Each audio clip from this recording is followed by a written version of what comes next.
Welcome to our channel. KeyBank's virtual card service provides enhanced security for your transactions. Activating your virtual card by phone is quick and ensures you can start using it right away. Step 1. Gather your KeyBank virtual card information, including the temporary card number, your account details, and any activation codes or PINs provided in your welcome materials.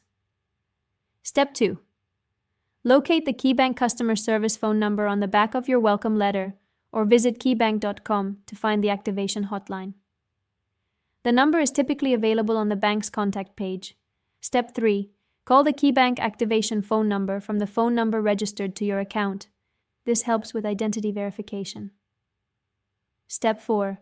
Listen carefully to the automated menu options and select the option for card activation or activate virtual card.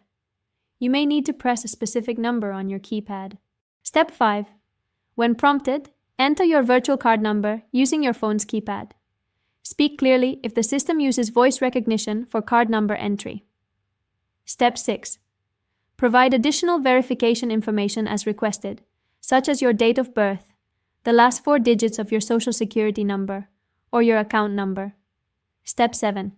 If required, create a PIN for your virtual card by following the automated instructions. Choose a secure 4-digit number and confirm it when asked. Step 8. Wait for the confirmation message indicating your KeyBank virtual card has been successfully activated. You can now use your virtual card for online and phone purchases immediately. Don't forget to like this video and subscribe to our channel.